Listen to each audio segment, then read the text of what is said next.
دا داغه زیات عالم دی، دا داغه قوي عالم دی، دا یو کتاب په یو معلوم داغه نه خپوي دی په نسبت د قوت او د ضعف کې.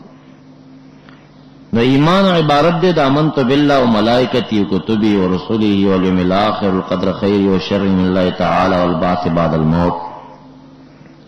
چې د دین عبارت دی په دیو کې چې یو شی باندې ایمان نو کفر او ایمان ونه، او چې کله دا وشي نه من ستراله په دې تصدیق راغی ایمان من ستراغه اوس زیادت نه قبل. په یو صورت کې بده ته زیادت نسبت کې دی شوی چې کچرتا مومن به کې د زیادت امکان وي، لکه علم ته زیادت نسبت په اعتبار د زیادت د معلوم سره وي، نو ایمان ته هم د زیادت نسبت په اعتبار د زیادت د مومن به سره وي، او مومن به کې زیادت ناراضي. نہ الہان دو کیږي، نہ کتب زیتیږي، نہ پیغمبر بل پیدا کیږي، نہ رسول شته.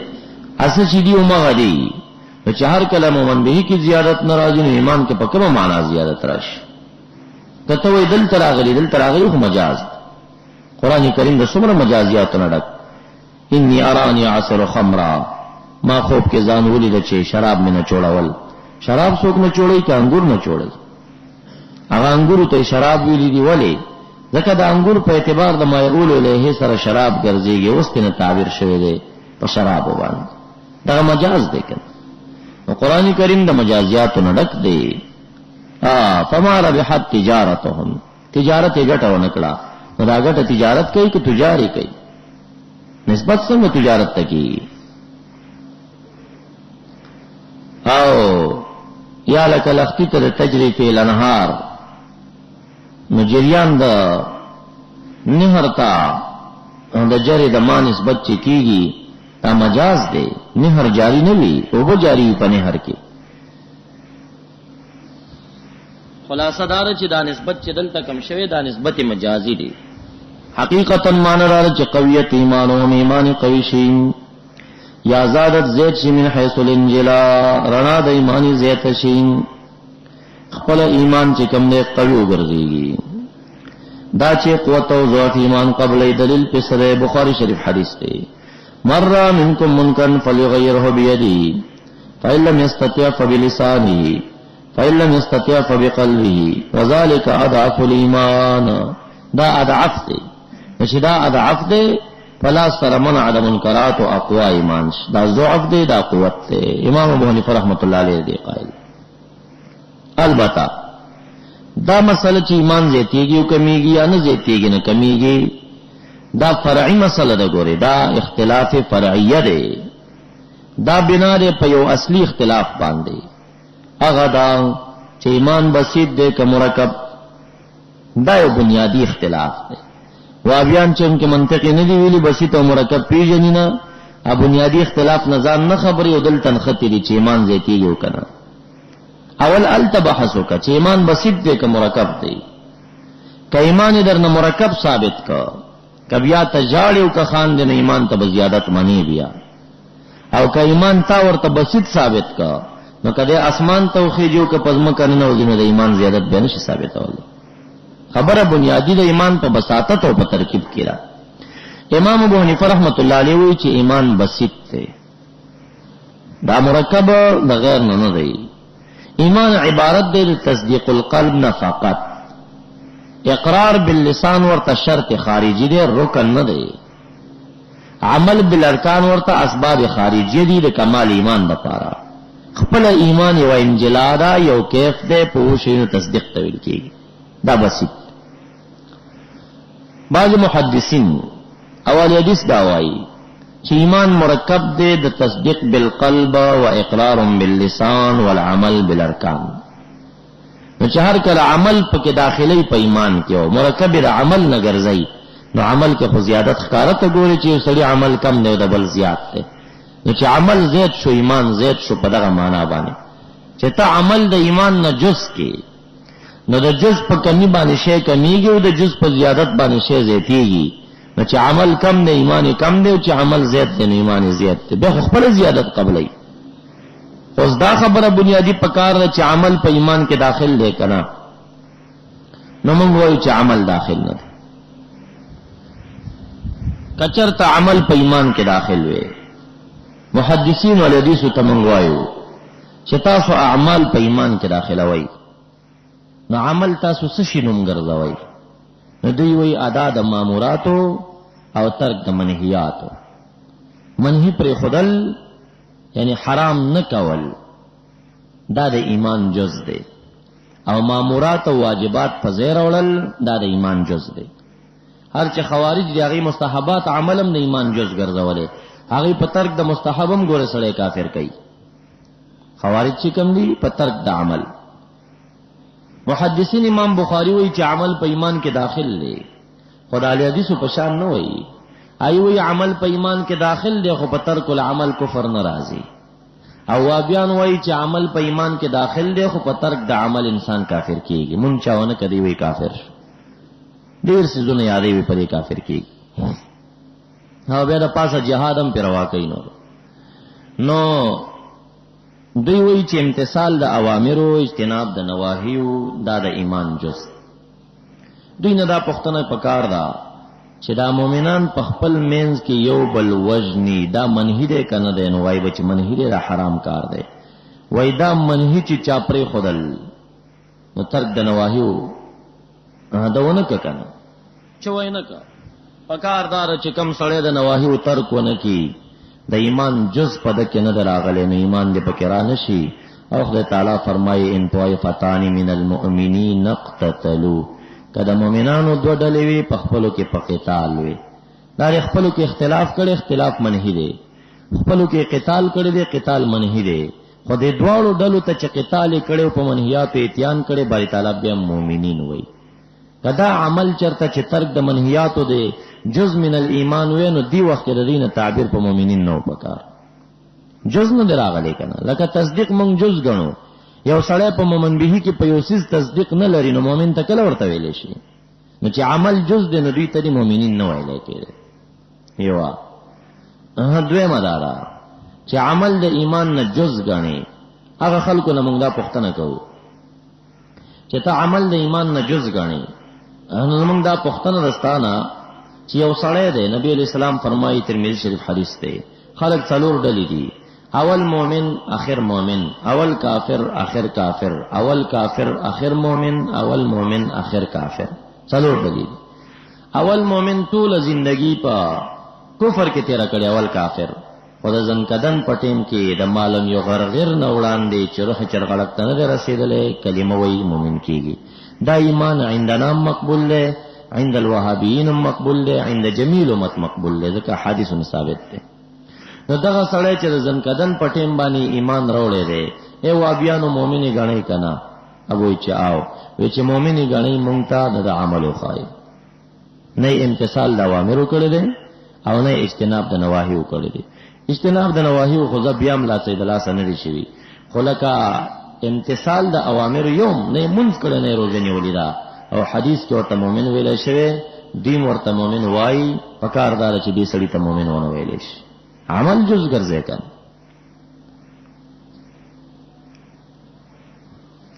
نو خلاصه دا چې دغه نصوصونو دا پته لګیږي چې دا عمل په ایمان کې نه داخل. ګورا مال خوړل دا مومن چې کوم دی د یتیم دا حرام دی، نواهی دی. خزه پزه ندا دار ازي چې ایه الذین آمنو اے د ایمان والاو لا تقربوا مال الیتیم. د یتیم مال ته منځ کې په تعبیر کې په مومن کېږي اوزل. دا شان په حدیث طویل له جبرئیل کې چې نبی علیہ السلام نه تپوس کیږي اخبرنی عن الایمان. هغه ورته وایي ان تؤمن بالله وملائکته وکتبه ورسله والقدر خیره وشره من الله تعالی. دای چې ورته ویل ولی رسول الله مبارک ورته مونږ نه ذکر کوي، روزه نه ذکر کوي، نور اعمال نه ذکر کوي. د ایمان شرعي تعریف خو په حدیث کې راغی او دا ټول عبارت د تصدیق نه دی، یو عملم په دې کې نه ذکر شوی. نو دې مقام کې درې اختلافات دي. یو دا چې ایمان زیادت نقصان قبلې کنا، دویم دا اختلاف چې عمل په ایمان کې داخل دی کنا، دریم بنیادی اختلاف دا دی چې ایمان او اسلام شی واحد مترادف دی کدا شیئین دی فرق لري سره. نو دریم اختلاف دا چې مونږ وایو احناف وایو چې ایمان او اسلام کې فرق دی. خدا فرق داسې فرق دی لکه څومره فرق چې د مسکین او د فقیر په منځ کې دی، د مسکین او د فقیر په منځ کې، یا لکه څومره فرق چې د بیع او د شراء په منځ کې دی. مسکین او فقیر کې دا فرق دی. کدا دواړه یو ځای راغلل لکه نن تاسو ته لسمه سپاره کې راځي چې دا صدقات چې کوم دی انما الصدقات للفقراء والمساکین، نو دلته فقیر نه غیر ذی نصاب مراد دی، مسکین نه هغه څوک دی چې سوال ورته روا دی او مخمصي والا دی او قوت نه لري، بالکل هغه دی. فرق راغی دلته. خو که چېرته دا په بل موضوع کې انفرادي راشي، ایمان ځان ته راشي، دا فقیر ځان ته راشي او مسکین ځان ته راشي، نو بیا د فقیر اطلاق په مسکین کېږي او د مسکین په فقیر کېږي. لکه څلورمه سفاره کې درېمه کې تاسو ته تېر شو للفقراء الذین احصروا فی سبیل الله، هلته مراد د فقرا نه عام دی، که هغه فقیر غیر ذی نصابي که مسکین، په مسکین اطلاق کېږي. یا لکه په سورۃ کهف کې تاسو ته راځي چې کانت لمساکین یعملون فی البحر، دا کشتۍ د مسکینانو وه. نو مسکین خو هغه څوک چې قوت د ماښام روټۍ نه لري، چې بحري کشتۍ لري، نو مسکین ورته څنګه وایي؟ نو هلته ذکر د مسکین دی، مراد ته فقیر دی، نصاب والا نه. نو دغه شان لکه فقیر او مسکین چې سره په نظم کې یو ځای راشي، دا بیل بیل شیزونه دي. او که چېرته دا ځان ته راشي نو اطلاق د مسکین د فقیر باندې کېږي، د فقیر په مسکین. هم دا فرق د ایمان هم دی. ایمان که په نظم الکلام نظم الحدیث کې سره یو ځای رالل، نو ایمان بیل شیز دی او اسلام بیل شیز دی. لکه باری تعالی فرمایي ان المؤمنین ان المسلمین والمسلمات والمؤمنین والمؤمنات، یو ځای راغله. نو دلته مراد د مسلمین نه نیک عمل وي او مراد د مؤمنین نه خوش عقیده وي. نو ایمان به عبارت د عقیدې نه وي، اسلام به عبارت د عمل نه وي. نو د اسلام او د ایمان په منځ کې فرق راغی. عمل په اسلام کې داخل دی خو په ایمان کې داخل نه دی. ایمان نوم د عقیدې دی، انجلای محض ده، تصدیق محض دی، بسیط دی، مرکب نه دی. او که چېرته ځان ته راشي نو بیا اطلاق د مؤمن په مسلم کېږي، د مسلم په مؤمن کېږي، د ایمان په اسلام کېږي، د اسلام په ایمان کېږي. لکه دوی دا استدلال نیسي چې حدیث شریف کې راځي چې الایمان بدع و 70 شعبه، ایمان سره 85 څانګې دي. اعلاها کلمه لا اله الا الله ده، ادناها اماطة الاذى عن الطريق، نه اماطة الاذى عن الطريق اغذی د لارې نه لرې کول، مؤذیات د لارې نه لرې کول، دې ته ادنا ویلی شوي ده د ایمان. وایي دا د عمل د ایمان نه جز شو که نه؟ نو جواب به موږ دا کوو چې ما مخکې وویل چې ایمان کله انفرادي راشي، د اطلاق په اسلام کېږي. لکه بدرالدین عینی عمده حدیث د بهقي په روایت سره بیا ذکر کوي، نبی علیہ السلام فرمایي چې الاسلام بدع و 70 شعبه، اسلام څه د 85 شعبې دی. نو دغه حدیث کې ایمان راغلی دی، بالکل دغه روایت باندې د ډېر راوي د حدیث نه همدا حدیث په لفظ د اسلام سره نقل شوی دی. نو هغه حدیث د دې حدیث ترجمه کوي چې مراد د ایمان نه اعتقادیات نه دي، بلکې مراد د ایمان نه عمل او اسلام مراد. یا لکه دا چې مراد د ایمان نه اسلام دی. دو حدیثین دی په منځ کې تطبیق نشته دی، وابیان دی تطبیقو کې. یو دا نبی علیہ السلام وی لا یزنی زان وهو مؤمن، په داسې حال کې چې څوک مؤمن وي زنا نه کوي. دا حدیث په دې دال دی چې زناکار مؤمن نه دی. بل حدیث د مشکات شریف دی، ابو ذر غفاری صاحب ته نبی علیہ السلام وایي چې کلمه چا ویل جنت ته بځي. ورته وی و ان زنا و ان سرق، اگر که زنا او غلای کړي وي، و ان زنا و ان سرق. بیا ورته وی و ان زنا و ان سرق، و ان زنا و ان سرق. پدریم ځل ورته علی الرغم انفک و ان زنا و علی رغم انف ابي ذر، دا ابو ذر دا پولری په خورو کا کړي شي، اگر که زنا او غلای کړي دا به جنت ته ځي. نو الته وی چې مؤمن نه دی. کم سړی چې مؤمن نه په دې خو اتفاق دی چې جنت ته تللی نشي. دلته وی چې زنا او غلا سره به جنت ته ځي. تطبیق به څه شي؟ نو تطبیق دا دی چې لا یزنی زان او مؤمن کې مؤمن په معنا د مسلم سره دی. د مسلم نه دی، عمل اسلامي نه دی کړی، ایمان ته نه دی تللی. او هغه حدیث دال پدې دی چې د مؤمن دی، نو لہذا آخر به جنت ته ځي. نو یو بنیادی اختلاف دا چې ایمان او اسلام کې فرق دی، کوي مونږ فرق نشته. اول مسله به دې نه شروع کړه د مباحثه چې عمل او اسلام کې فرق دی. دلیل په حدیث د مشکات دی چې جبرئیل علیہ السلام اخبرنی عن الایمان امنت بالله ورته تیر کړل. بیا ورته وی اخبرنی عن الاسلام، پنځ بن اسلام ورته تیر کړل. کچرتا د ایمان او د اسلام په منځ کې فرق نه وي نو جبرئیل علیہ السلام بیا پوښتنه نه وای کړې چې اخبرنی عن الاسلام. تماته وی قعود څه ته وی زم ناستا، بیا راته وی دا جلوس څه شي ته وی. نو یا خو به پوهیږي نه، او که پوهیږي دا پوښتنه کوي نو دا ستا سادهګي ده. نو جبرئیل علیہ السلام خو خو پوهیدو، هغه ته به پته وای کنه چې وابي ته پته ده، خو هغه ته هم پته ده کنه چې ایمان او اسلام یو شی دی. نو چې یو شی دی یو ځل ورته د ایمان پوښتنه کوي جواب ملاویږي، بیا د اسلام تپوس ولې کوي. بیا چې زه تپوس وم کولو بالفرض نو رسول الله مبارک ولی ورته نه وای چې دا مترادف د ایمان دی، تعریف می کړی دی اسلام ایمان یو شی دی. ولی د دین تعبیر په پنځ بنا اسلام سره کوي چې اکثر اعمال دي، د اعمال ولی ذکر کوي. نو خلاصه دا چې ایمان اسلام کې فرق دی، دا په دلیل. بل دلیل په دې باندې چې ایمان او اسلام کې فرق دی، منافقان قالت الاعراب آمنا شپږشتمه صفه، اعراب موږ ایمان راوړی دی. باری تعالی مومنانو ته وای بل قولوا اسلمنا، منافقانو ته وای چې موږ اسلام راوړی. دسی وای دسی مو وای چې ایمان راوړی دی، ځکه ایمان عبارت د عقیده تصدیق قلبی نه دی. والله یعلم ان المنافقین لکاذبون، او اسلام عبارت د عمل نه دی، او عمل پتا سو کشته. منځ کوي او ګریم پرشي درو جینې سي، خو مسلمانین ځانته وای، مؤمنین مو وای ځانته. نو قالت الاعراب آمنا رد کړه چې تاسو آمنا مو وای، تاسو وای اسلمنا، موږ مسلمانان یو. مسلمانان یې خو مؤمنین نه یې.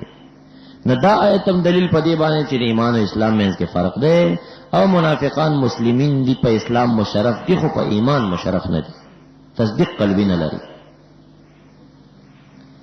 نو چې کله دا خبره تا ثابت کړه چې د ایمان او د اسلام په منځ کې فرق دی، ترادف نشته دی، او اعمال په اسلام کې داخل دي خو په ایمان کې ګوره داخل نه دي. ښا دا مونږ منو چې عمل په اسلام کې داخل دی، او کوم حدیث کې چې ایمان بدع و 70 شعبه راځي مراد ته اسلام دی. نو اسلام کې اعمال داخل دي. اسلام زیادت او نقصان قبلی، خو ایمان زیادت او نقصان نه قبلی. دا عبارت د عقیده نه دی او د تصدیق نه دی. یو بدا مسله. دویمه مسله بداوی چې ایمان بسیط دی، مرکب نه دی. کچرته اعمال پدې کې داخل وي نو د ځنکدن پټیم والا مسلم ته دی مؤمن نه ویل شي، سره دی چې مؤمن دی. او ان طائفتان من المؤمنین اقتتلوا کې دی نه تعبیر په مؤمنون نه وي شوی، نو چې ترک عمل کړي دی. نو چې دا دوه خبرې ثابت کړي، درېمه خبره داراله چې اوس ایمان زیاتیږي وکنه. د چار کله ایمان عبارت د تصدیق محض نشو، د قبیلې د کیفیت نو ګرځیدل، چاپلارم زیادت نشي ورکول. کیف کې زیادت راځي نو کیا په مجاز. یو سړی وای دا راټ زیات شو، راټ کم شو، دا مجاز دی. راټ نه زیاتیږي نه کمیږي، دا پشمار شپږ دیر شین چره ک څلوي خین چره. ته وای زیات شو کم شو، نو نه زیات شوی نه کم شوی، مګه دې چې څه دی. البته ته چې وای چې راټ زیات شو دلته به تمیز لګي. راټ زیات شو من حيث الانجلا، رڼا زیات شو. راټ زیات شو کم شو من حيث الانجلا، دسه بوای. نو ایمان زیات شو من حيث الانجلا، ایمان کم دی من حيث الانجلا، دا قید ولګي. حقیقت الفاظ چې استعماله تب وای چې راټ قوی دی او راټ ضعیف دی. راټ قوی دی، راټ ضعیف دی، دا ویل شي. خوراک کم شو زیات شو نشو ویلې، کدی او ویل من حيث الانجلا قید بلګي او یا به اطلاق مجازي اخلي. دلته دا ایمانا ځان تراغلي دي. نو چې ځان تراغي که مراد ته تصدیق او یقین اخلي نو قید د من حيث الانجلا بلګي، او یا به دا نسبت د زیادت ایمان ته مجاز اخلي. یو خبره بلم یاده کې غدا تمیز چې واقع شي نسبت د فعل نه فاعل ته تمیز په معنا کې فاعل خو ګره فاعل مجازین وي، دا کله اوقاتو کې حقيقي فاعل نه وي. لکه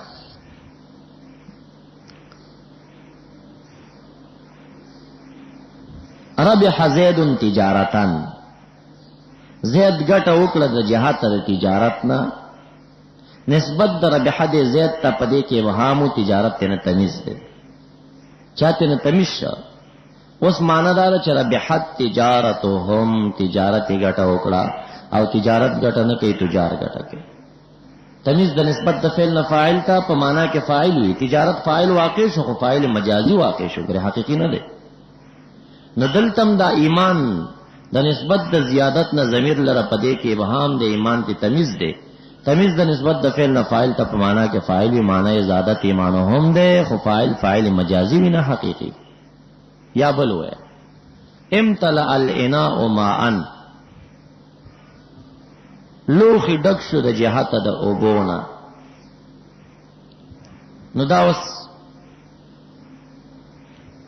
لوخي ډک شو د جهت د اوبونه، د دې تعویل په څه سره کېږي؟ ملأه الماء، دا لوخي ډک له اوبو. ماء فاعل واقع شو. امتلأ الاناء ماء تعویل څه دی؟ ملأه الماء، دا لوخي اوبو ډک له.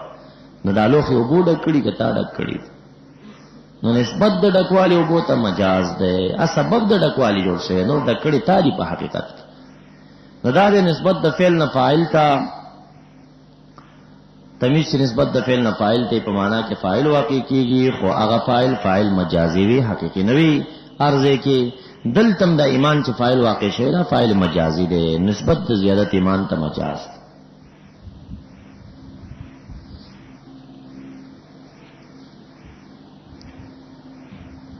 وعلى ربهم يتوکلون، او پر رب کریم خپل باندې توکلون، دوی توکل کیا.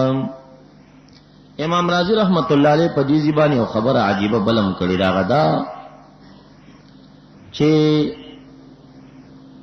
دو خبرې یو دا بدرالدین عینی خبره ډیره د انصاف ده، ځکه دا مسله د زیادت او د نقصان د زمن د نبی اسلام نه اختلافي و. صحابه کرام هم په دې کې اختلاف کړی دی، څه د زیادت قائل او څه د عدم، دا سیال ترم اختلاف، امامان هم پکې اختلاف کړی دی. نو دا لانجمنه مسله پدې کې د انصاف قول راخستل پکار دی. انصاف قول پدې کې امام رازی کوي او بدرالدین عینی کوي. بدرالدین عینی امام رازی وایي ک ایمان دلته په معنا د اسلام سره شي نه اسلام خو زیادت قبلای، او ک ایمان دلته په معنا د یقین او تصدیق سره شي نو زمان د رسول الله مبارک کی زیادت قبلولو، او چې رسول الله مبارک دنیا نه لاړو بیا زیادت نه قبلای. دا واجب خبره کړی ادا. ځکه مومن به ایمان بالله، ایمان بالکتب، ایمان بالرسول.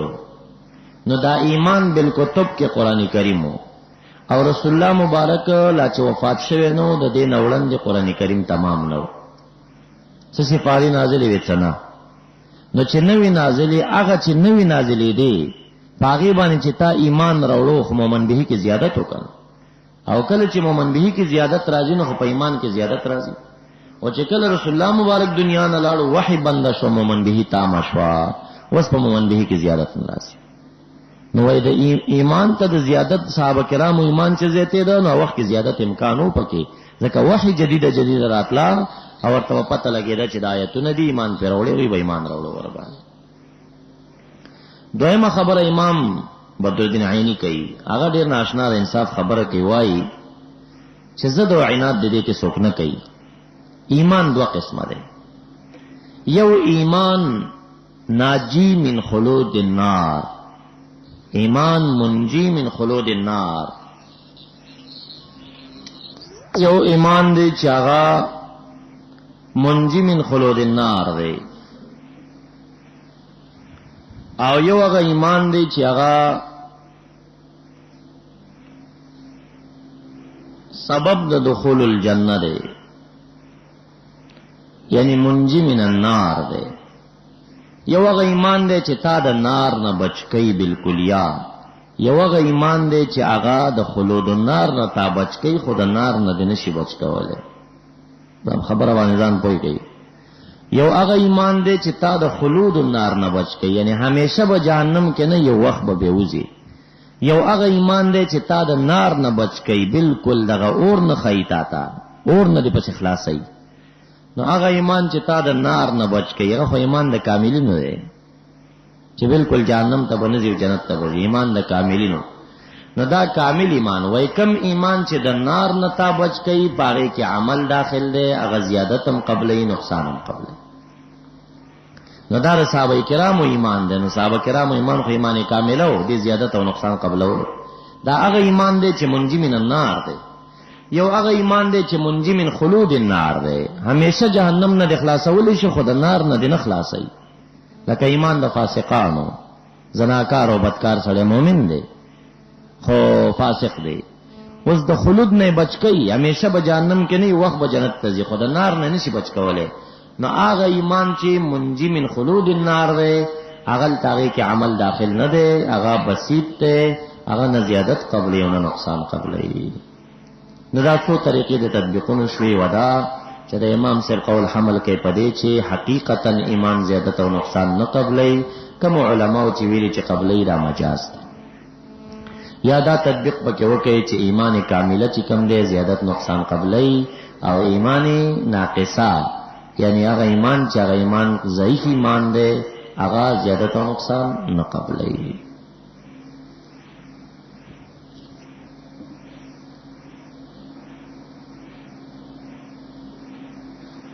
کما اخرجک ربک من بیتک بالحق،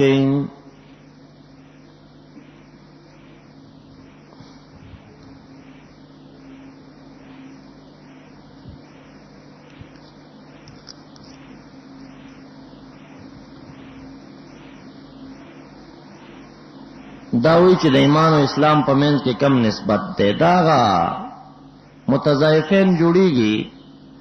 بعضی سيزونه چې هغه په درمیان کې نسبت د تقابل وي، خو لیکن اطلاق د یو په بل باندې د وجه د مقابله نه کیږي، د قبيله د اطلاق الضد نه بالضد. لکه تاسو په بیع شراء کې دا ویل شي کله مراد د شراء نه بیع وي، کله مراد د بیع نه شراء وي. هدايه چاویلې په ابتدا کې دا بحث راځي، اطلاق د بیع په شراء کېږي او د شراء په بیع کېږي. والذین یشرون الحیات الدنیا، یشرون الحیات الدنیا کې تاسو ته دو ترجمه وکړي. یو دا شراء په معنا د بیع واخلي، یبيعون الحیات الدنیا، ژوند دنیوي خرڅي، دا خرڅي او آخرت په اخلي، نو دا مؤمنان دي. فليقاتل في سبيل الله الذين يشرون الحياة الدنيا، مؤمنان دي جهاد کوي. دویم دا چې یشرون په معنا د اشترون سره شي، چې ژوند دنیوي اخلي، نو دا منافقان دي بیا. نو الذين فليقاتل في سبيل الله الذين يشرون الحياة الدنيا، یعنی باید منافقانم جهاد کوي یا باید مؤمنانم جهاد کوي. نو دی یو نه مؤمن او منافق څنګه اخلي؟ دا دینه چې د یشرون نه بیا يبيعون اخلي او یا بشرا اخلي.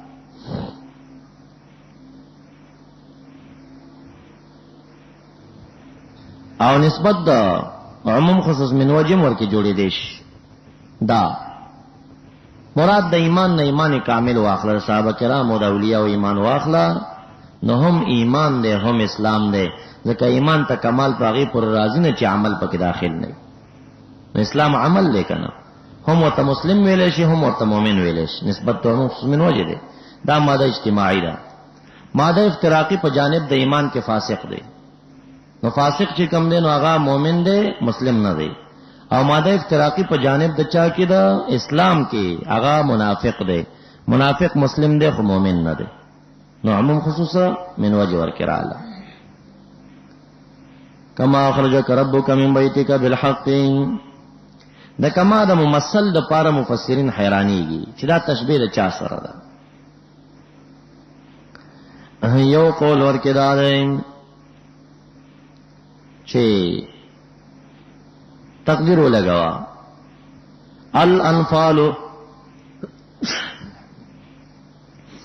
الانفال ثابتة لك، انفال ثابت دی تعالی محبوبا، مثل ما اخرجك ربك، لك مثل دا آغا چویست تعالی رب کریم ستا من بیتک بالحق، لکه د بدر میدان ته چې په حق ایستلې ودا شان انفالم تا ته ثابت دي. یا کاف معنا د واو قسم یبان کا، وما اخرجک ما موصولک، والذی قسم می په غزاد باندې اخرجک ربک من بیتک بالحق لحقنا.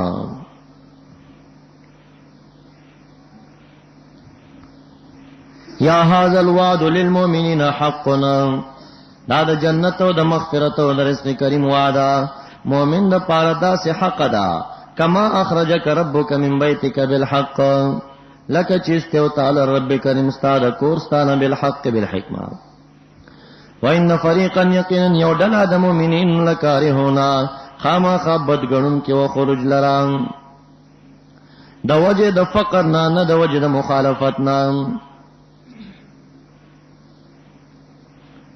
یجادلونک فی الحق آیت نمبر 5 شپږم وم تر یو لسمه پوری د بدر میدان ته روانګي حالات دي. اصل قصه داوا چې دا آیتونو کې ترتیب د قصې نشته لري ځکه چې دا خپل مقاصد ته بیانوي.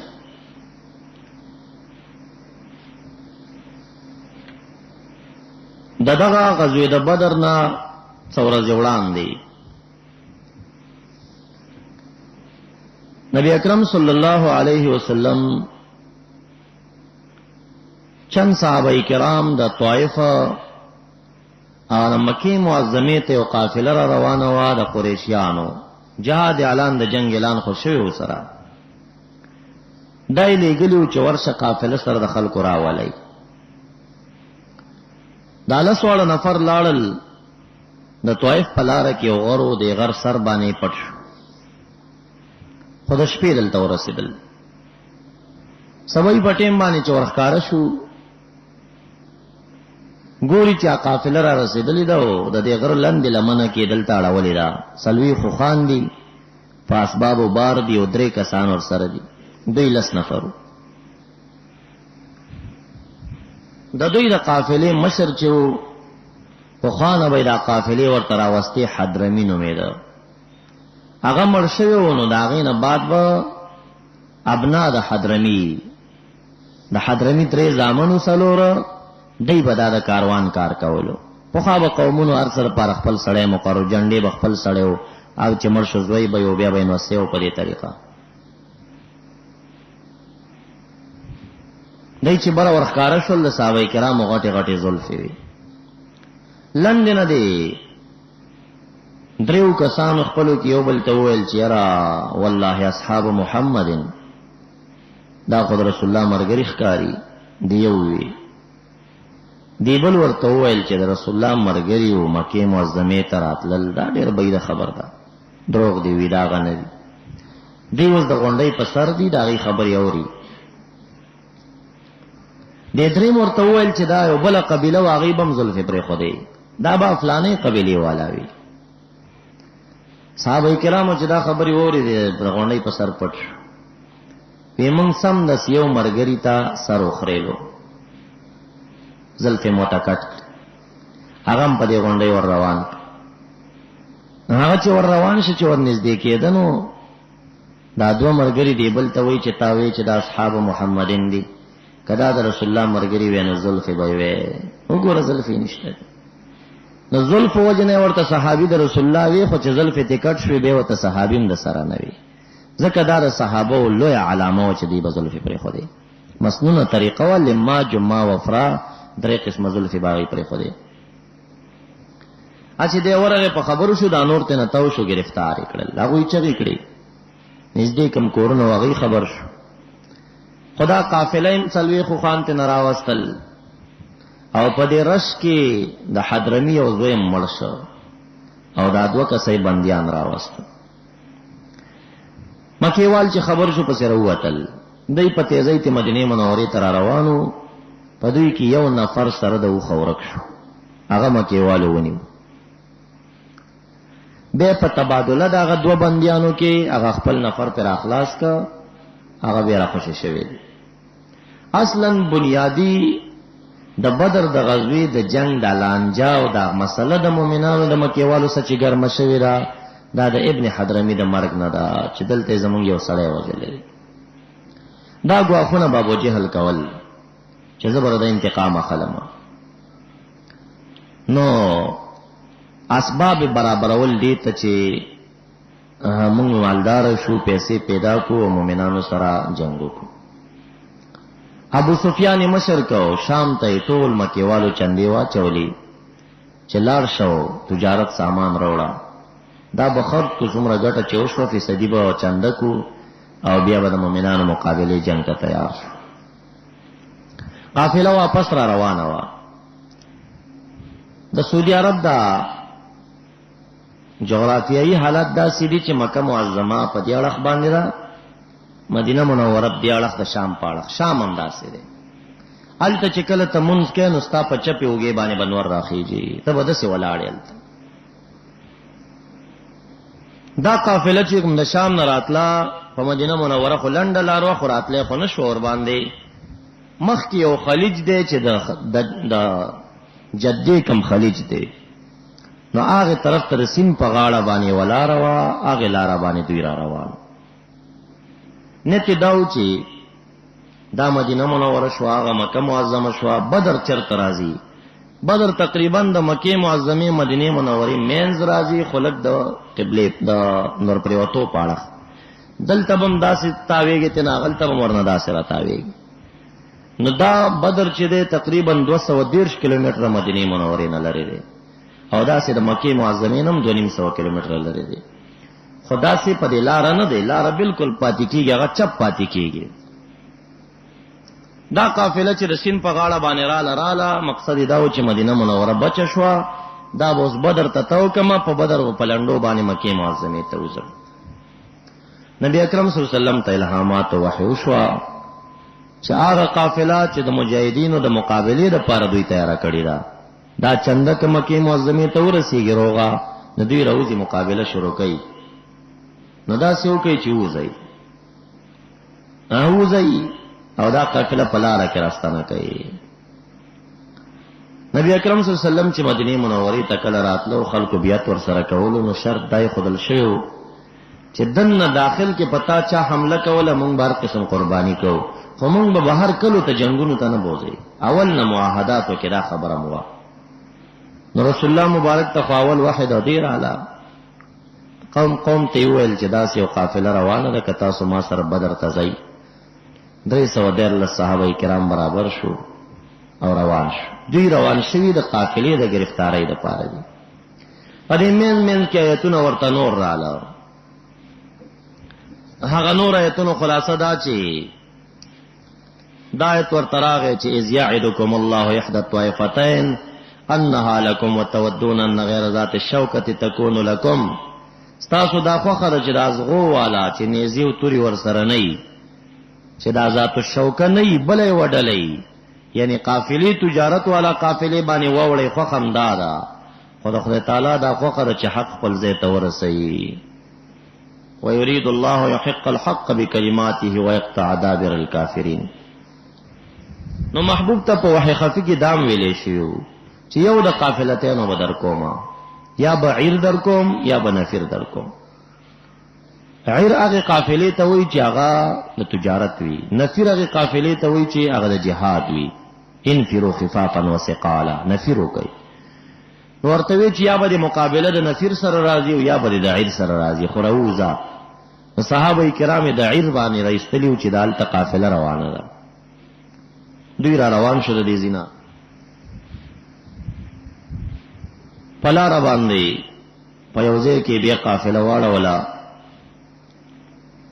یو بدوی روانو، خلق ورته ویل چې هذا رسول الله سلم علیه، نبی علیہ السلام دغه سلام په واچوا. ویا وفیکم رسول الله، تاسو کې موږ رسول الله موجود دی. ویا راغه ودری دو، نبی علیہ السلام ته وی قسم بالله پوری بې ایمان در باندې رانولم ترسو پوری چې ما ته حل وای چې زما د اوخي د پاسه چې کم دینو نزوه چا کړی دا دی باندې څوک خطلې دی. نبی اکرم صلی اللہ علیہ وسلم تی عراضو کا مخیتی واڑو. سلمہ ابن سلامہ ابن وقش رضی اللہ تعالیٰ عنہ راغے او دا بدوی گریوان کی ون رائخ کا دیخوا زمان پر رسول اللہ بیکار سوال نمکوا راشا چیز خبر درکم نزوت علیہا ولک فیہا سخلا تا پی بانے حملہ کری دا او ستا مردار نطفہ پدی رحم کے پرتا دا شرمونی و شرمون. نبی علیہ الصلوۃ والسلام ورتوی چې دا هو پرېږدا ابحثت الرجل ډېر بد کنزل دی ورته وکړو. دغه ځکه چې کم نغری صحابه کرامو جوړ کړي وو. علامه ابن کثیر رحمت الله علیه په البدایه والنهایه کې وایي زم چې لاړم دا نغرو زیارت ما وکړ. کم چې دی غزا ته دی روان شوي دي او د لارې په منځ کې کمزې کې دوی قافله اړولې ده، هغلته شپه شوې ده او صحابه کرامو دیګونه باندې کړي. دا نغری د زمن د ابن کثیر پورې تبرک لپاره ساتل شوی. ابن کثیر بدایه کې وایي چې ما په خپلم هغه نغری سلاسل صافی دا نغری هغه کاڼي چې خدل کېږي سلاسل صافی دا ما ولیدل، خلک به د هغې زیارت ته ورتلل. دا اوس د نجدیانو غلبې چې رالې دا تبرکات او آثار ختم شوي دي. یعنې ابن کثیر 600 کاله کېږي، دومره وخت نه دی. نو 800 کاله دغه نغری هم ساتلی شوی او چې کم په دې غزوه کې رسول الله مبارک هلته اور بل کړی. قافله روانه شو لاړه بدر میدان ته چې نږدې کېږي ابو سفیان ته چې وویل چې قافله تا پسې خو خلک رالل. ابو سفیان دې وخت ایمان نه وروړی خو ډېر هوښیار انسان دی او زوی د امیر معاویه رضی الله تعالی عنه چې دی دا صحیح ده چې د کفر په دوره کې به هر څومره نقصانات اسلام ته دی ورکړي، خو د اسلام په دایره کې ډېرې ښې کارنامې لري. او امیر معاویه ته خو داحیة العرب ویل کېږي. هغه زمن کې به کفارو دته د عربانو بلا وي، دا د عربو بلا ده.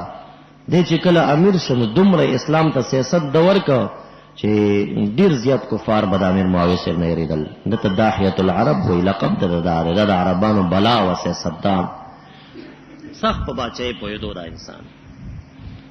او پلار هم ډېر هوښیار سړی، ابو سفیان پلار دی.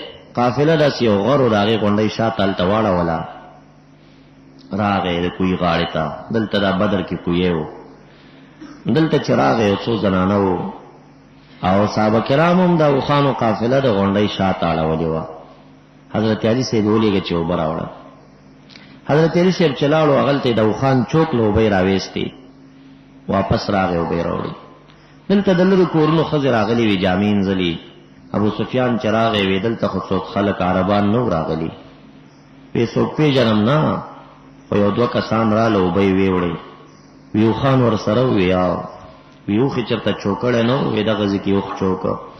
ابو سفیان چې ورغی هغې ځای کې پچه پرته وه د اوښه بیعره، بس هغه یې چې راواخېسته هغه یې په منځ باندې ماته که، هغې کې د کجوري زړی و. د کجوري زړی چې راواخېسته چې ویې کته وی والله تمرة یثربن، قسم بالله کجوره د یثرب دا اوښ هم د یثرب نه راغلی دی. دومره هوښیار سړی و. د هغه کجوري ماتې کجوري چې هغه زړی چې کوم دی هغه یې وپېژنده چې دا د مدینې منورې ده. قافله یې تاوه کړه، وی به داسې مه راځئ. لاړو د جدې په اړخ جدې ته یې ورسوله او جدې نه بیا حدیبې ته راغی، حدیبې نه راتاو شو مکې معظمه. قافله یې بچ کړه.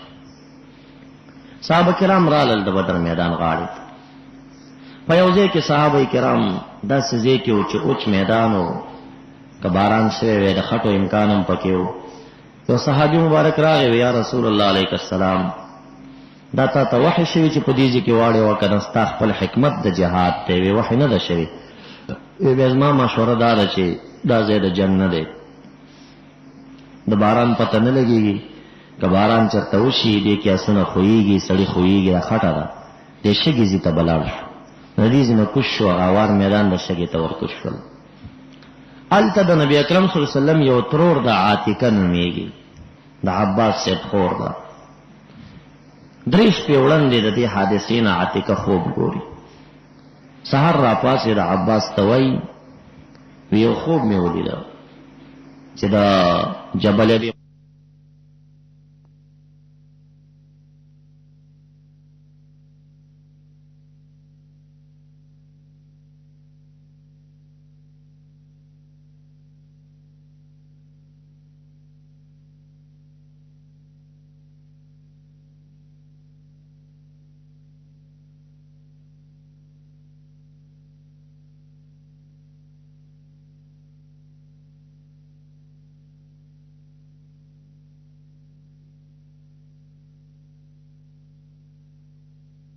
راکانې چې را رواني په دې لاره کې ټوټه ټوټه شي او هر کور ته دا ضرر ورسیږي. او د مکې معظمې د هر کور د چای دیوال غورځولی، د چای سړی خوب کړی، د چای څه کړي، خو لکه دا کاڼې هر کور ته ورسېد. ویدا خو سناشنا حادثه کیدونکې ده، دا خوب دې په دې دلیل دی. وګوره دا خوب چاته ونه وایي ښه. عباس راووته د کافرانو کې یو کسو دا عتبه داسې پخوانی انډیوالي وه. عتبه ته وی چې زما خور یو خوب لیدلی دی او چاته مه وایه داسې خوب یې لیدلی، څه حادثه شته دی. عتبه لاړو ابوجهل ته یې وی. عاتقه قصه کوي چې زه کور کې وم، دروازه وټکېده. ابوجهل لعین راغی او عباس صاحب ته وویل چې سړو مو د پیغمبرۍ دعوې وکړې، ماړه نه شو ورباندې چې اوس در کې ښځې پیغمبران هم پیدا شو. وی ده ورته وی چې ولې؟ وی ما ته عتبه وویل چې د دې په کور کې یوې ښځې خوب لیدلی دی چې یو سړی به داسې راغی او کاڼی یې راخوشې کړ. داسې دا د غیبو خبرې اوس تاسو هم شروع کړي. وی ډېر خفه شم، څه مې ونه ویل.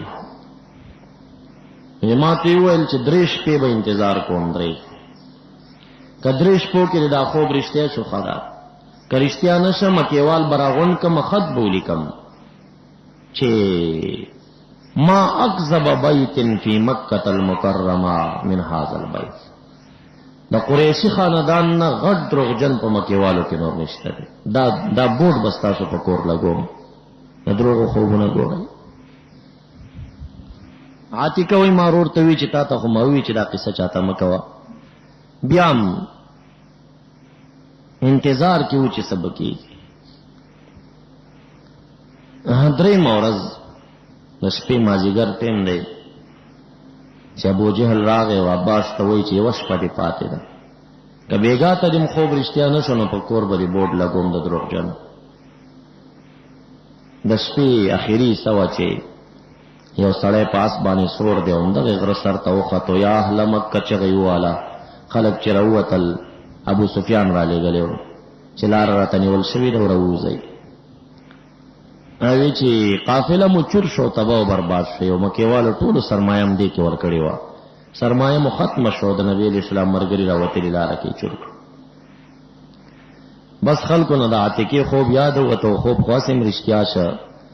لښکرکشي برابره کړه، 900 کسان کفار برابر شو. 200 اوښان ورسره وو او نورم په سلام ملبسو. زغرې ورسره 200 زغرې وي او دا شان اسباب د جنګ ورسره برابر وو. را روان شو. په لاره چې راتلل د بنو کنانه قبیلې سره د زړه دښمني وه، په دی یو مړی پور. ویل چې بنو کنانه سره به څه کوو، دا لاره په هغې قبیلې باندې ده. شیطان لعین راغی د صورت د سراقه ابن مالک چې د بنانه قبیلې مشر و، د هغه په شان ښه غټه ږیره او ځان یې جوړ کړی و. راغی وی څه مسله ده؟ وی داسې مسله ده چې ستاسو په موږ یو مړی پور دی او موږ نن جنګ بل چا جنګ ته ځو، خو لارم په تاسو باندې ده، تاسو هسې نه زوړ بدل موږ نه واخلئ. نو سراقه ابن مالک مدلجي په شکل شیطان و. نو شیطان ورته وایي چې زه دا قبیلې مشر یم، راځئ غټ به هم درته نه کوي. دا روانې دا وروسته چې بیا تاسو ته راځي چې قال لا غالب لكم اليوم من الناس اني جار لكم فلما ترات الفئتان نكص على عقبيه وقال اني بريء منك اني ارى ما لا ترون. دا شیطان خبرې دي. دای عتبه او ابو جهل یو لاس عتبه ته ورکړی و ابلیس او یو ابو جهل ته ورکړ. راځي ونو کنانه غږم درته نه کوي. دا سی روان کړ ځان سره. قبیلی باندې په دې شکل باندې تیر کړه. خلکم چې قتل چې قریشین دی غزمن ملک ور سره دی سې کو ملک نو شیطانو شکل د ملک اور رسیدله غزه. پلار کې ورته اطلاع رااله ابو سفیان سره راولې کې چې ګوره زه بچ شوی ما قافله بچ کړی دا وځي واپس لاړ شي. بس د دې بيدون اجل پوره و. ابو جهل وینا زبزم او د بدر میدان په خوا کې به خان لالم جنکې به ګډوم اول ته شرابونو مجلسونه جوړوم چې بیا د پاره زر نبی علیہ السلام مرګرو ته خایم چې موږ دومره زور لرو چې بیا راسي کارونه کوي. را روان شراب راو رسیدل د بدر میدان ته دیم رو رسیدل. هغه ځای چې کم شګلنو صحابه کرامو نیولیو او کم ځای چې خټینو خټوا هغه دوی ته پاتې شو. هغه وار میدان دی خو ډېر خوشاله چې خزه مونږ ته پاتې شو. او به کمزوري شو بنوي دعا د وبو یو وخته و تعالی بارانو که دی د شګو ډنډونه جوړ کړل پاغې کې اوبه ډېر وخت پورې ولاړې او هغوی ته چې دی اوبه هم نه وې او هغه ځمکه ورته خټه شوه هغې کې جنګ هم نه کېد اوبه رسول الله مبارک نه وي بندې کړې اخره پورې هم وې چې دی ته اوبه ورکوئ راتلل به اوبه به یې مړې صحابه کرام به کله کله پټ پټ یو یو غشی ویشتو نه به یې پرېښودل خو رسول الله مبارک چې کوم دی ویلي و چې بس اوبه وړي وړئ اوبه ورکوئ ورته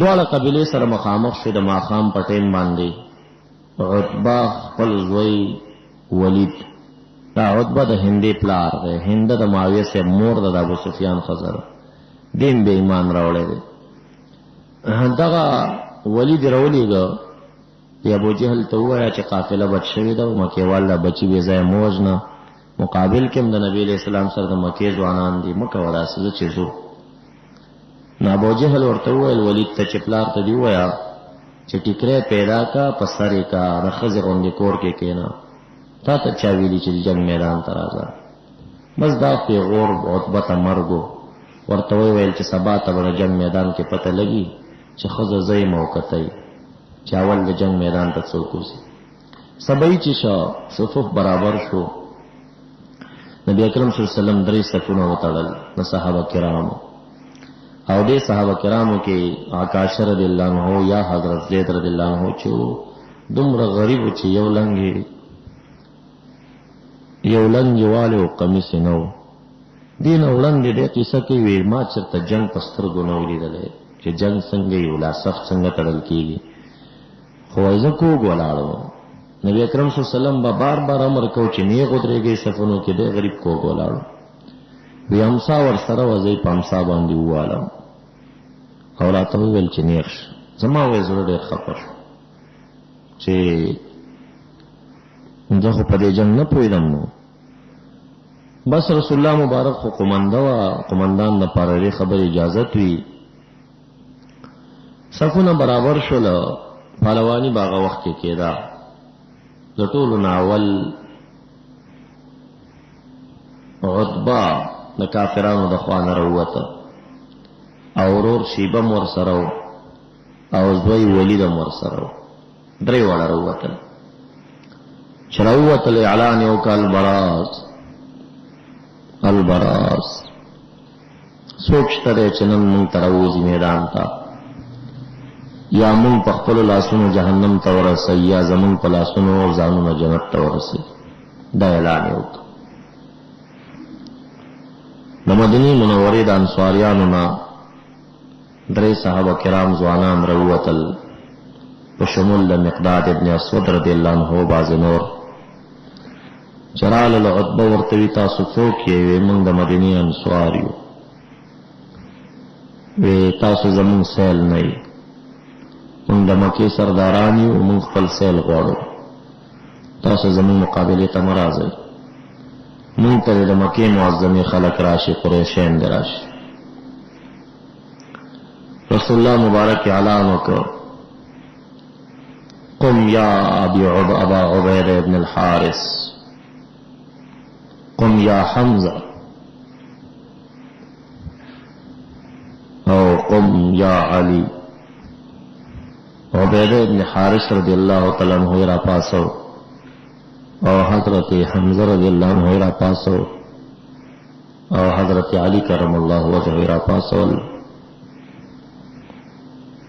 عتبہ او عبیدہ بن حارث پر مقابلہ شیبہ او حضرت حمزہ رضی اللہ عنہ پر مقابلہ ولید او حضرت علی کرم اللہ وجہ دا لکان زوانان دی پر مقابلہ لگ جنگ بعد حضرت حمزہ رضی اللہ عنہ پر شیبہ غالبہ شمردارک حضرت علی کرم اللہ وجہ پر ولید غالبہ شمردارک عتبہ و عبیدہ ابن حارث لا پر جنگ سرا مقابلہ و دې مقابلې مینس کې د نور دواړه فارغ شو دي او تراور رسیدل عتبہ مردار کا نو عتبہ او شیبہ او ولید د یو خاندان نه مردار شو چې مردار شو بیا پسې عام جنگ شروع شو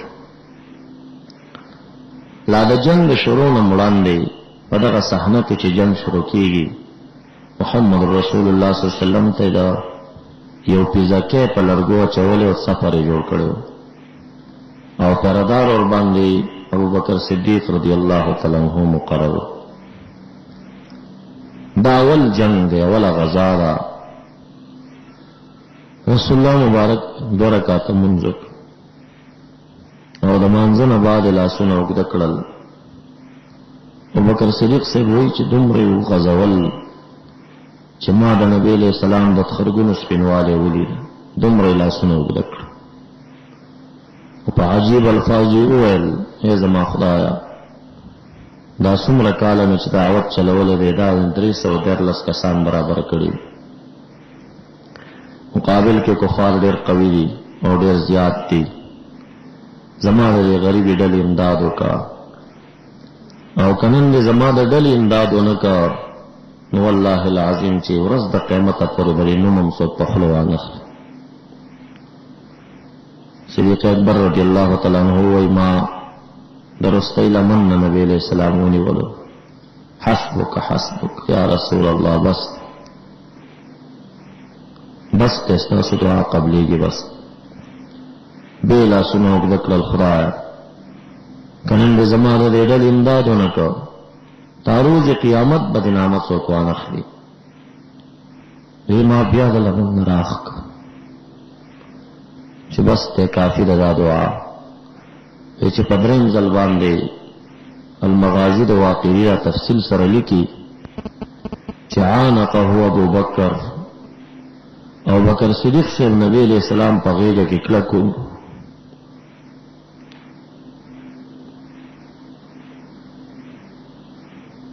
او ورته وویل چې بس دی ستا دعا قبلي.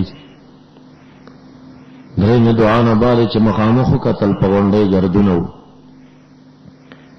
وی ابشر زیر قبول که صدیق صاحب را گرد ګورې وی یاو وی دا څه شی دی؟ وی تاسو ته به علم وي. وی جبریل علیہ السلام د زرو فرشتو سره امداد ته راورسېد. زیړ پټکی په سر او نورو فرشتګانو سپین پټکي په سر جنگ شروع شو. په دې کې بعضې داسې کسان دي چې هغه نیول شوي دي او هغوی حکایت کوي چې زه چې چا په زولنو تړلی یم او جیل ته یې د مؤمنانو راوستی یم ما نه د جنگ په صف کې سړی لیدلی دی بیا نه مې د مسلمانانو په ډله کې چېرته ولیدو.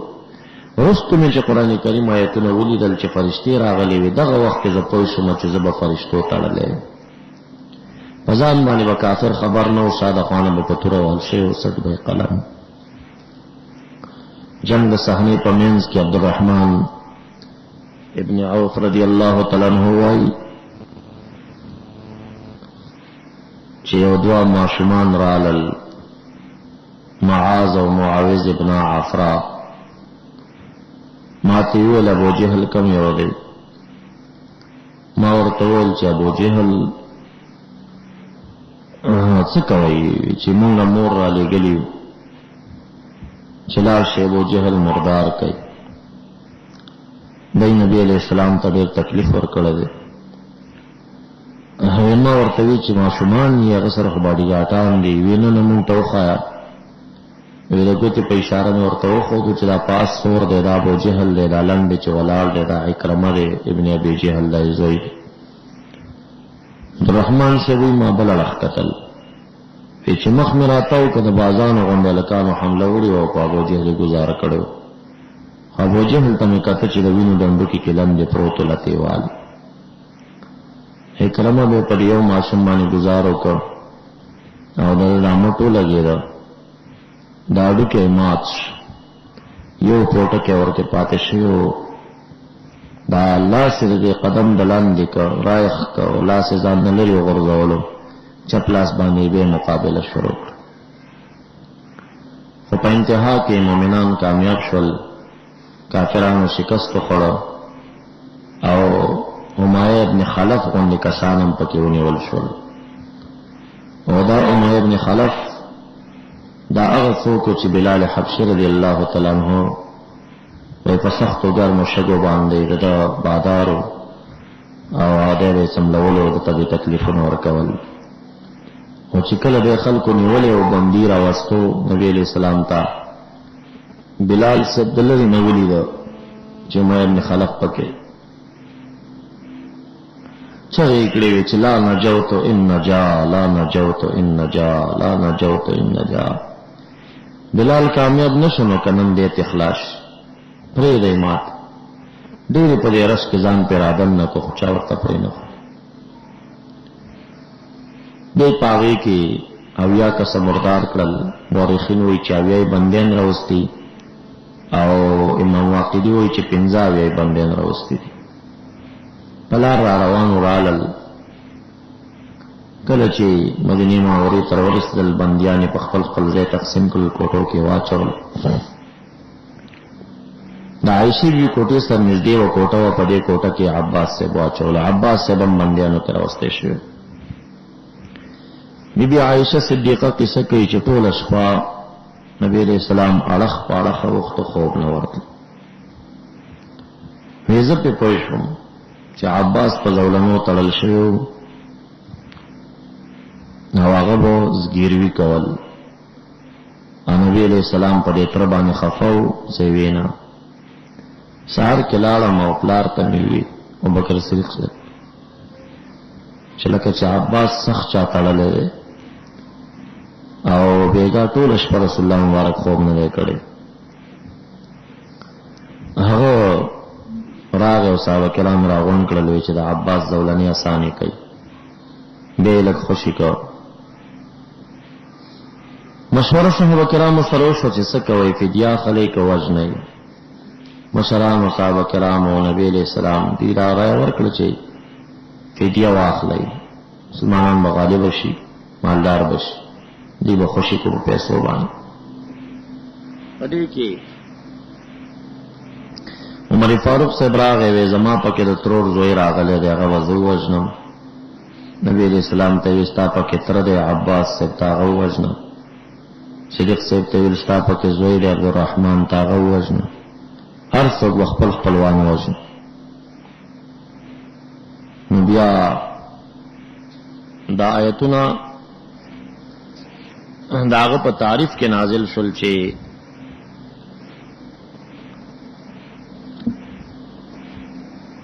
رست راضی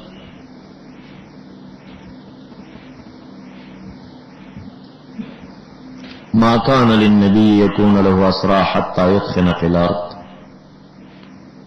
ترته چې ضرب پرې باسي مناسب نه دی پیغمبر لره چې د راوینه فدیه واخلي.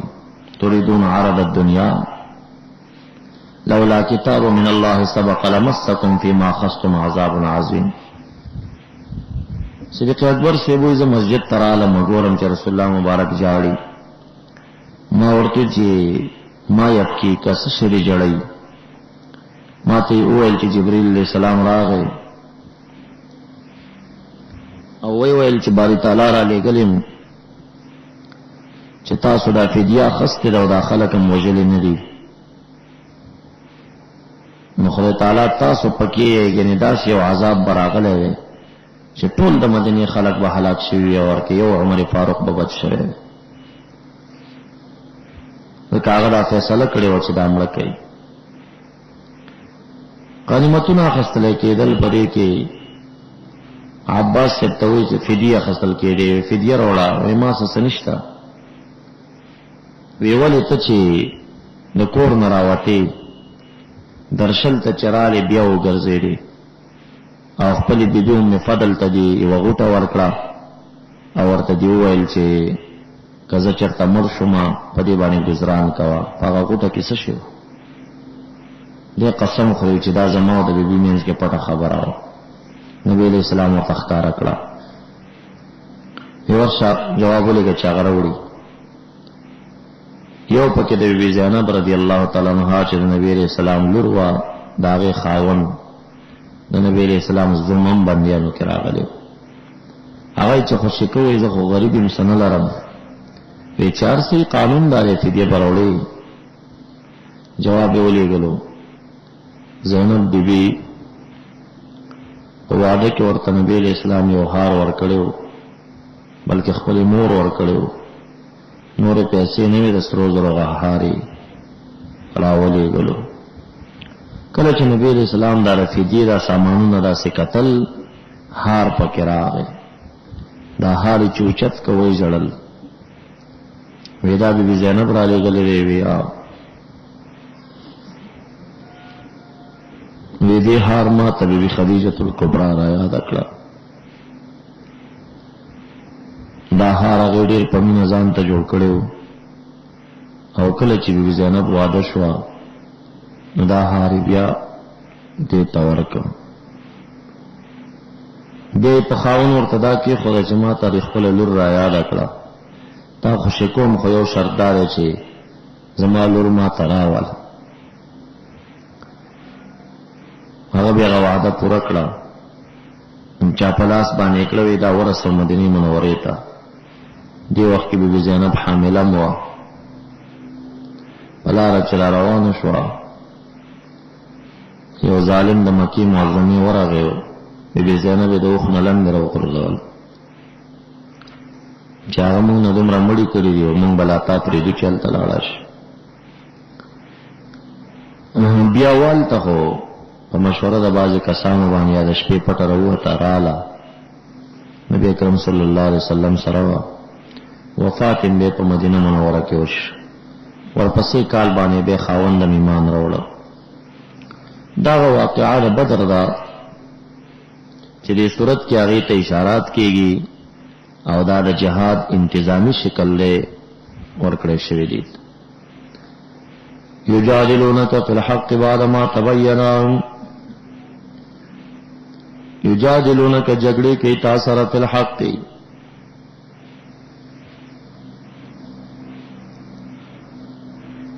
جګړې کوي دوی تا سره فی الحق فی القتال فهغه شي کې چې ثابت بالحق دی چې قتال او جهاد دی. ورستو دا غنا تبین لهم چې واضح شوی دی لرا چې ان النصر لهم امداد بدوی. ما تبین ببیانک لهم ان النصر لهم کأنما یساقون الی الموت. پدا سے طریقہ باندې دوی یریږي او جنگ کوي. یعنی یجادلونک مجادلتن کأنما گوئی که یساقونا شړلې شي وراخلې شي الموت مرګ لرا. حال دا دوی ینظرون ورته ګوري دوی کې خپل مرګ ګوري دومره یریږي. وَإِذْ يَعِدُكُمُ اللَّهُ إِحْدَى الطَّائِفَتَيْنِ. هغه وخت یاد کې چې وعده وکړه تاسو سره باری تعالی د یو د دوو ډلو یا عیر دی یا نفیر دی ان لکم چې وستاسو وي. وتودون محبوب ګڼلې تا وای تاسو چې محبوب هم ګڼله ان غیر ذات الشوکته چې غیر د خاوند ازغو تکون لکم شي ستاسو لپاره. دا نیزو او د تورنه تعبیر پازغو سره وکړه یعنی غیر ز صلاح والا ستاسو شي. خو اراده لري خدای تعالی دې خبره حق چې ثابت کې حق لري کلمتي وکلمو خپل سره په باب د قتل کې یا ثابت کې حق لره موافق د کلمو خپل چې لیکلي لوح محفوظ کې تقدیر حق تورسي. ويقطع اراده لري چې قطع کې دابر الکافرین بیخ د کافرانو یعنی من اخرهم ختم کې. دا دې لپاره له حق چې ثابت کې باری تعالی حق لره او یبتل الباطل ولو کرہ المجرمون ذالک.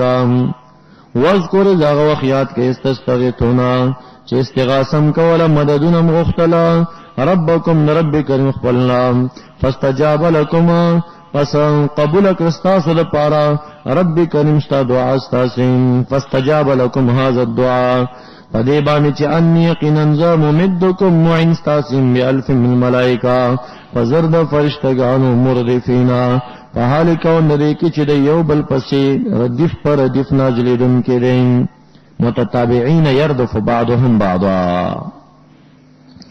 وما جعله الله الا بشرا او نه ګرځولې دا عدد لرم خدای تعالی مگر زیره او دې لپاره لتطمئن چې مطمئن شي په دې باندې زړونه ستاسو.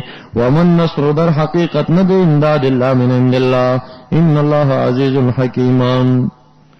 واذکر یاد کئی زغوخ یغشیکما چوا چولا خوی تعالی پتا سبان النعاس پر کالی پتا غشپا باندی پیرداری رسول اللہ مبارک کڑی و طولو تیوی چو دسی دوی دسی خوب کڑی و چی سم دمو وائی چولا خوی تعالی پتا سبانی لندی کخوی تعالی تاثل النعاس پر کالی دربانی وا چولا امنتنا ایل الامن لپار دا امن منه من اللہ دا جانب اخبرنا وینزل علیکم من السماء او اغا وقیات کے چوباری تعالی چنا زلولی پتا سر آسمان نما انوبا دیر پار چپاک کی تاثل رپدے دا احداثو جناباتنا او دیر پار یزہبا چلری کیان کمستاسنا رجز الشیطان وسوسیر الشیطان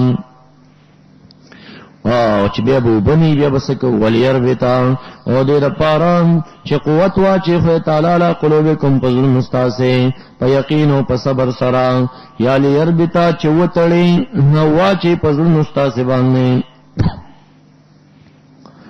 امید د مهربانی خپل یا یقین صبر او یثبت او دیر پار چې محکم کې اس به الاقدام پدې سره الاقدام قدمنا چې دا شګو باندې باران شو چې دې کې قدمونه خوېږي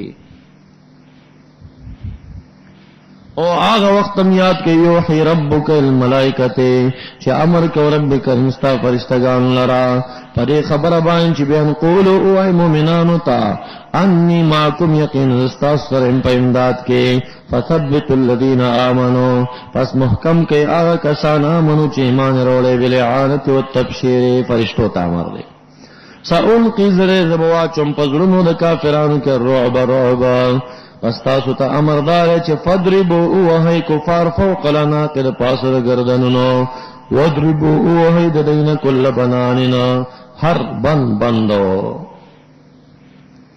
سرنا دا گتو اطراف الیدین والرجلین ذالک دا عذاب چه واقعو پدی باندی ذلك العذاب واقع بهم ولي بأنهم بسبب ذريدي شاق الله خالف الله ورسوله ومن يشاق الله ورسوله فإن الله شديد العقاب نو اے امتا تاسنا امتصال لدی خبر دے چھ فاتقوا الله واصلحوا ذات بينكم واطيعوا الله ورسوله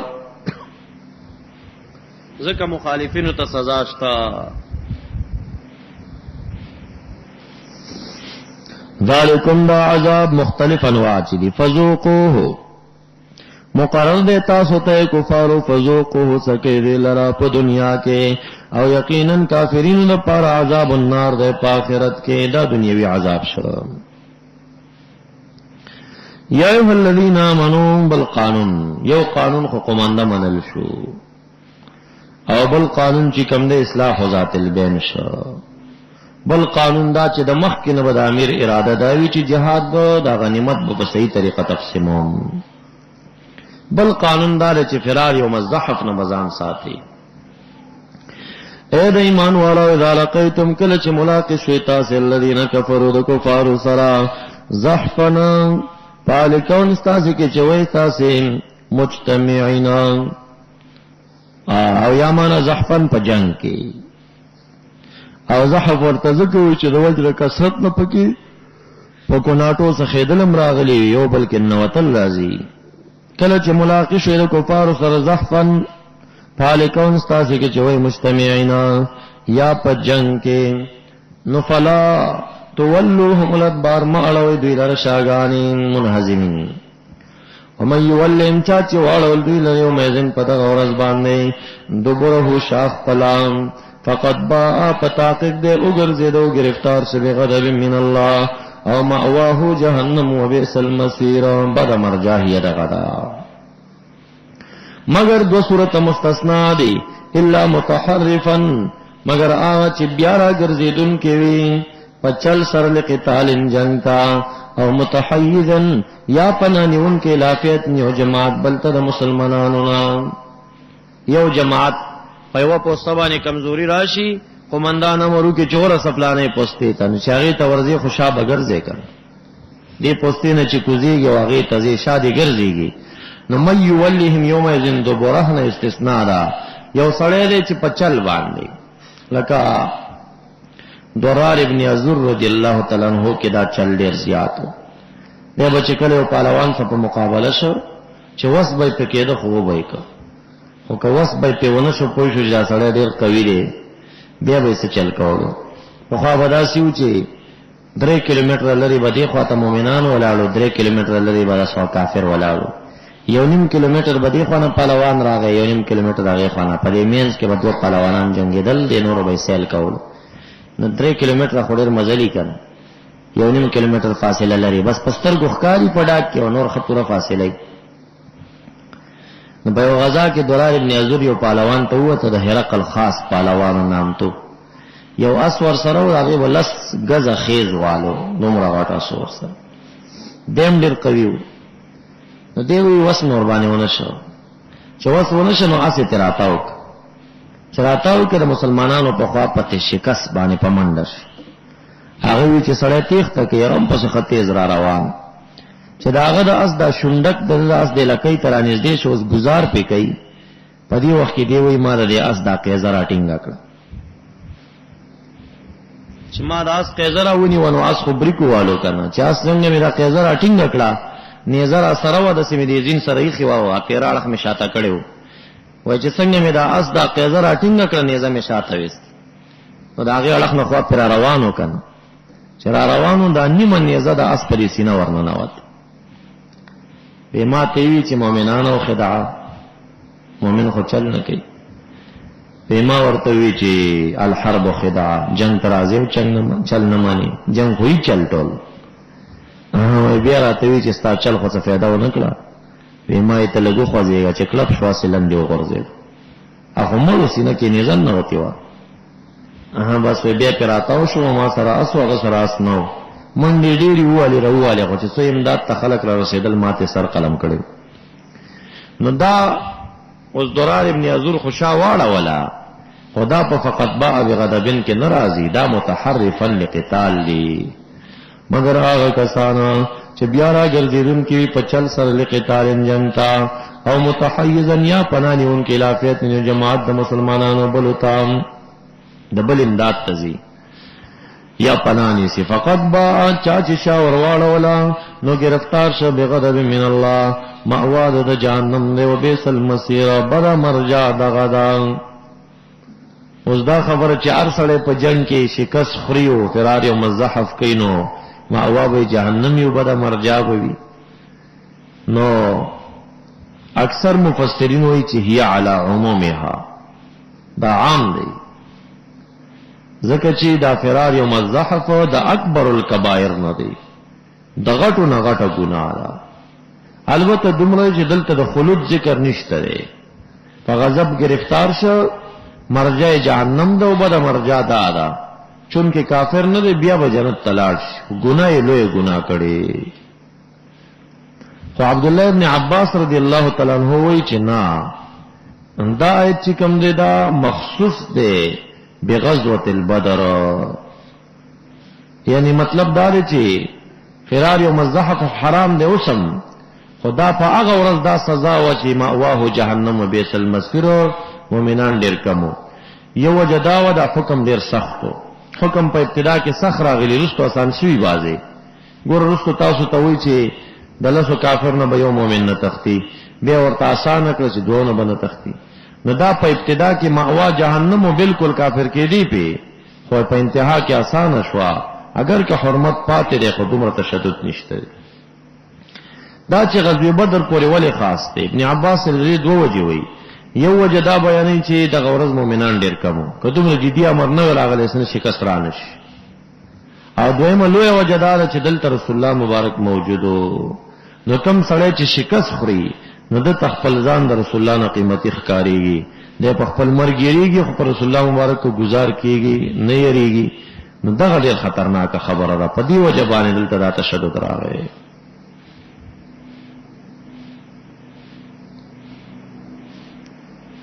فلم تقتلوهم ولكن الله قتلهما، پس ندی قتل کړي تاسو دا کافرانا، لیکن بای تعالی قتل کړي دی لرا، یعنی امداد تاسو وکړه. نبی علیہ السلام په انتها کې شګرا واخستې او شاهات الوجوه ور باندې وی چوپې کړې، ایو موټه شګر ټولو کفار سترګو ته ورسېږي، شکست راغی. وما رمیت رب کریم ورته تا وشتل نه دی کړي هغه وخت رمیت چې تا وشتل کول ولکن الله رما. جبریه د دین استدلال کوي. مولا علی قاری رحمت الله علیه شرف اکبر کې وایي چې دا ای کریمه من اقوى ادله الجبریه، د جبریه د لوی دلایل نه ده. نن سبا تبلیغی حضراتو کې بعضی دین استدلال کوي وګوروي لیکن الله رما ویلی دی خدای تعالی رمی خدای کړی دا نه رمی خدای نه کړی. صحیح ترجمه وکا ما رمیتا تفسیری کبیره تفسیر مدارک د دې ترجمه کوي ما رمیت خلقنا از رمیت کسبنا. خلق درمی تانو کړي هغه وخت چې تارمه د کسب کولا لیکن الله رما بسبب خلق الرمی فی المصطفى صلی الله علیه وسلم. خدای تعالی دا خلق کړه رمی کړي وا یعنی خلق د رمی په مصطفی کې وکړه علیه السلام. دین تطبیق دار چې دا کار د معجزې او معجزه کې مؤثر حقیقی باری تعالی. نو ما رمیت حقیقتا اذ رمیت مجازا و کسبا ولکن الله رما حقیقتا. تاثیر پکې هغه چولو یعنی خلاصه دار چې دا خپل ظاهری حالات دا په کرامات او معجزات او قیاس کول نه پکاره. دا کار تبلیغی حضرات ډیر زیات کوي چې خبر ورته و کې وګوروي چې اور څه کولای کنه د اور کار سوځوللی او ابراهیم علیه السلام یې ونه سوځاو. نو مخلوق څه کولای شي خو کړه به وې کنه. نو ته ورته وې ته لګلاس ورلو چې څه کولای شي کنه شي کول. په معجزې باندې ظاهری حالات خپل مقیاس کوي. اخو د لپاره معجزه ونه هر سړی خو معجزې والا نه دی کنه چې به وسوي چې اور څه نشي کولای څوک نشي سوځاو. منځ روزه او زکات او اعمال زنا او غلا اعمال دا خو د انسان په اسباب باندې بنا دي او معجزه او کرامت په سبب نوي ظاهری سبب.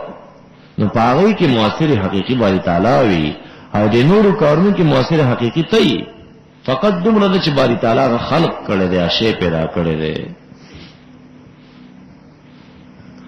وليبلي المؤمنين منه بلاء حسنا.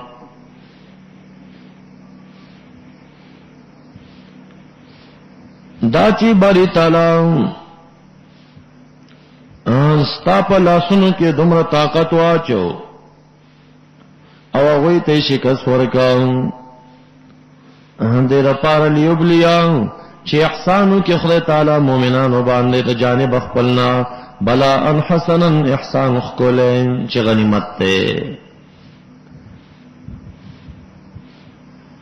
دا هغه وخت کې چې د دیزی سره ولګېږي او کله ما سبق آیتونو سره لګي چې تاسو می په نفیر باندې واړولې ولی لیبلی المؤمنین چې وازمای مؤمنان د خپل جانب نه په بلا حسن سره. خو خدای چې مراد احسان شي احسانو کې باری تعالی په مؤمنان د خپل جانب نه پاتا حسن چې غنیمت. ان الله سمیع علیم. اقوال د کفار لره سمیع دی چې دوی څه ویلي او د دې په حالاتم عالم دی چې حال به په راځي. ذالکم دا بلا حسنا دا بلا چې کوم نه احسن را تاسو ته یا ذالک لکم وان الله یقینا خدای تعالی موهن مضعف ته سستون کې د کې دل کافرین نه فریب د کافران.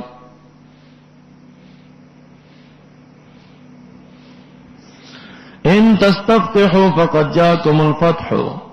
یا دای کریمه شان نزول سو لګوا خطاب پدې کې مشرکین مکه ته ده دوی چې مکه معظمین را روان دل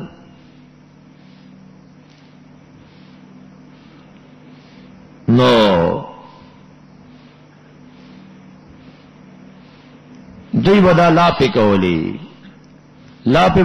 چې متا هاذ الفتح ان کنتم صادقین. دا تاسو غلبه وکړی کرشتینی دا وای کولی. نو معنا دا ان تستفتحوا کچره تاسو طلب د فتح غواړئ اے کافرانو چې مؤمنان بکله فتح حاصلای فقد جاءکم پس پتا کی قرال تاسو تل فتح فتحا. ندل تبا لام په معنا جاءکم معنا جاء علیکم تاسو د پاسه فتح رال. وان تنتهوا کمن شوی د عناد او د کفر نه په خیر لکم وَإِن تَعُودُوا نَعُودَ کہ آدم قتال توکل نعود منبم اعادو کو نصرت دا مومنین تا ولن تغنی ہرگز بدفن کی انکم ستاسن فیاتکم جمع استاس شیئن سشے ولو کسورت اگر کزیاتوین وَأَنَّ اللَّهَ مَعَ الْمُؤْمِنِينَ بِالنَّصْرَةِ وَالثَّوَابِ داغه وخت چې په دې جم جم وقف ونشي دا دوی سوال کېدا یا مومنانو فتح غختدای مومنانو کطلب د فتح تاسو کونو فقط جاءکم الفتح فتح در ترالا بس وقفکا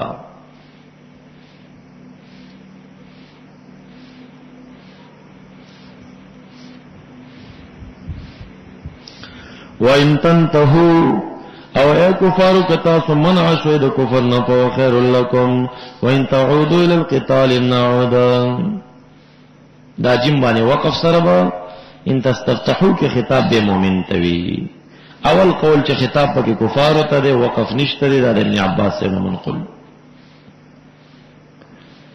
یا ایہا الذین آمنوا اطیعوا اللہ ورسولا بیرا معاش دا باب ثانی دی باب اول کم تصدیر پا اطاعت باندی اطیع اللہ و رسولا باب ثانی مصدر کا پا اطاعت باندی پدی کے سنور قوانین دا جہاد دی چھ من جملہ دا آغین اطاعت دا قمندان دی آغا پر ابتدا کے رازی او دا در تخائی چھ کلم جہاد مپریگ دیو امر بالمعروف و نهی عن المنکر کلم چې دا دواړه چا پرخي دي نو داسې یو عذاب راغلی دی چې عام خلک پکې مبتلا شوي واتقوا فتنة لا تصيبن الذين ظلموا منكم خاصة بل تعموا داسې فتنې نه ځان وساتئ او عذاب او ګناه نه چې د هغې عذاب به یوازې تاسو ته نه رسېږي عامېږي اترک الجهاد دی او ترک النهي عن المنکر بل قانون بداوي چې منه به خیانت نوي ولا تخون الله والرسول وتخون ولا تخون اماناتکم بل امر بالجهاد تحدید بکئی او ذکر د احساناتو دا بوي یا ایها الذین آمنوا اطیعوا الله ورسوله ولا تولوا عنه وانتم تسمعون اعراض کی مکوئ حال دا تاسو اورئ وعیدات دا غچاچی شاق اللہ و رسولہ ولا تکونوا مکیگئی کالذین پشانا کسانو قالوا سمعنا وهم لا يسمعون سماع تدبرین چاگا منافقین جو اہل کتاب دی ان شر الدواب یقینا شر دا زند سرنا مائد پلر عند اللہ الصم کان دین سماع الحقا البکمو گنگیان دی دنو تقنا پاک باندے او آغا کسان دی لا یقلونا چا عقل نلری کان دی دبل چا خبر امنا اور اخپل عقل و اجتحاد نلری دا شر الدواب عند اللہ دی ولو علم اللہ کچرین پوئی خوی تعالی پو دیبان خیر اندت خیر دا صدق و دا اسلام چچنا صدی کے اسلام شتا لا اسماهم نخاما خاور ورولی بیدوی لرام دا چنی وروری ورطا وجدار چباری تالا تا پتا چزرکی زر خیر نشتا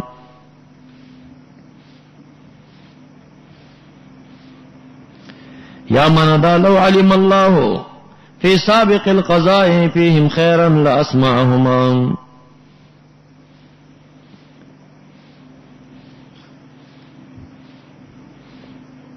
ماوردی واجب تاویل دلتبل ذکر کئی دوی اعتراض کړو چې داس مړي د موږ څخه خبر یو کې